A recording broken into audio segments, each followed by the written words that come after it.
नमस्ते दोस्तों, स्वागत है हमारे पॉडकास्ट मूवीज फिलॉसफी में, जहां हम भारतीय सिनेमा की गहराई में उतरते हैं और उन कहानियों को फिर से जीते हैं जो हमारे दिलों को छू जाती हैं।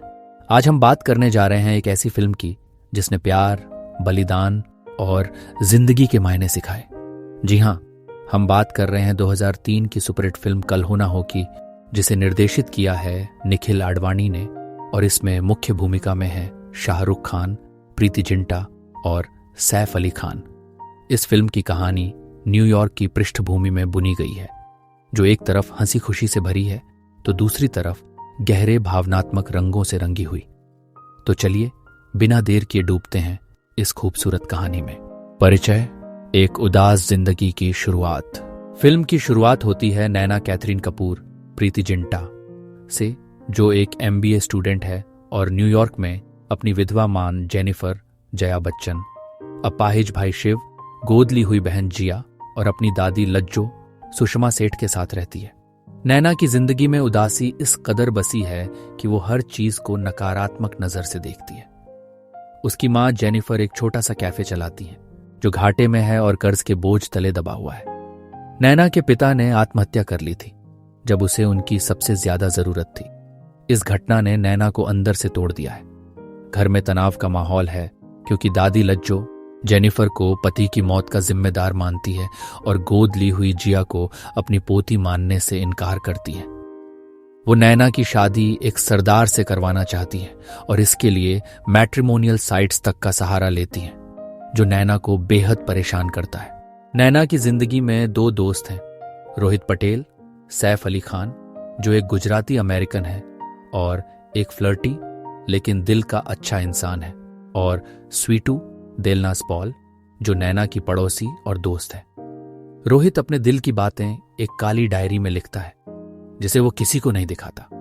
इन सब के बीच नैना की जिंदगी में एकमात्र सकारात्मकता है उसकी मां जेनिफर, जो हर मुश्किल में चट्टान की तरह खड़ी रहती है।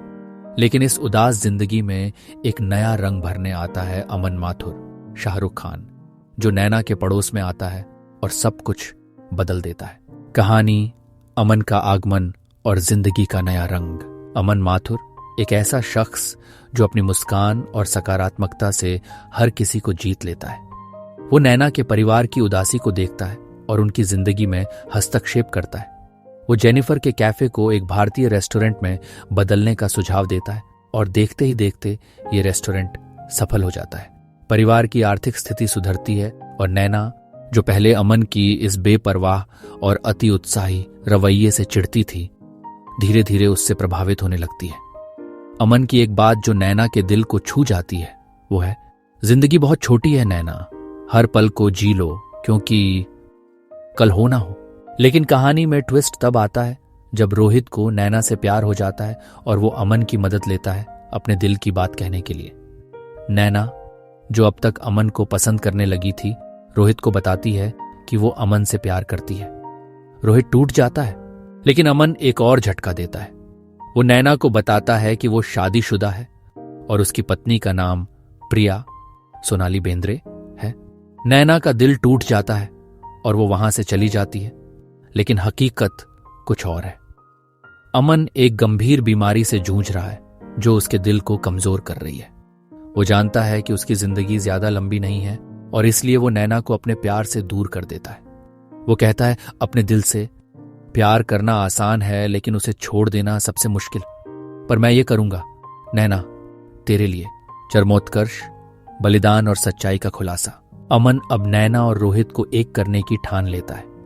वो रोहित को नैना का दिल जीतने में मदद करता है, लेकिन जब नैना को पता चलता है कि ये सब अमन की साजिश थी, वो गुस्से में दोनों से नाराज हो जाती है। अमन रोहित की डायरी निकालता है और कहता है कि ये सारी बातें, ये सारी भावनाएं रोहित की हैं।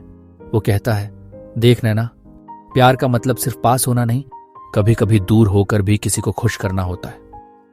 नैना दोनों को माफ कर देती है और रोहित उसे प्रपोज करता है, जिसे वो स्वीकार कर लेती है। इधर घर में जिया को लेकर लज्जो और जेनिफर के बीच बड़ा झगड़ा होता है। अमन इस मामले में हस्तक्षेप करता है और एक पत्र के जरिए खुलासा करता है कि जिया नैना की सौतेली बहन है, जो उनके पिता की अवैध संबंधों की निशानी है। जेनिफर ने उसे गोद लिया था और इसी बात ने नैना के पिता को आत्महत्या के लिए मजबूर किया। ये सच्चाई जानकर लज्जो जिया को स्वीकार कर लेती हैं और परिवार एकजुट हो जाता है। लेकिन अमन की हालत बिगड़ती जा रही है। नैना और रोहित की सगाई की पार्टी में उसकी हालत गंभीर हो जाती है। उसी दौरान नैना को प्रिया से सच्चाई पता चलती है कि अमन शादीशुदा नहीं है और वो उससे प्यार करता है। नैना टूट जाती है, लेकिन अमन उसे समझाता है कि वो रोहित से शादी कर ले, क्योंकि वो नहीं चाहता कि उसकी मौत के बाद नैना अकेली रह जाए। वो कहता है, मैं नहीं चाहता कि मेरे जाने के बाद तू रोए नैना, जी ले, हंस ले, क्योंकि ये जिंदगी तुझे दोबारा नहीं मिलेगी। निष्कर्ष, एक अनंत प्रेम की कहानी। अंत में नैना और रोहित की शादी हो जाती है। अमन अस्पताल में अपने आखिरी सांसें ले रहा होता है और रोहित को वादा करवाता है कि अगले जन्म में वो नैना को उससे ले लेगा। वो मुस्कुराते हुए कहता है, अगले जन्म में तू मुझे नैना दे देना रोहित। और फिर अमन चुपचाप नींद में इस दुनिया को अलविदा कह देता है। 20 साल बाद एक बड़ी नैना जिया को अमन की इस निस्वार्थ प्रेम की कहानी सुनाती है। वो कहती है कि अमन उसका पहला और सच्चा प्यार था और ना वो और ना ही रोहित उसे कभी भूल सकते हैं। कल हो ना हो सिर्फ एक फिल्म नहीं, बल्कि जिंदगी का एक सबक है।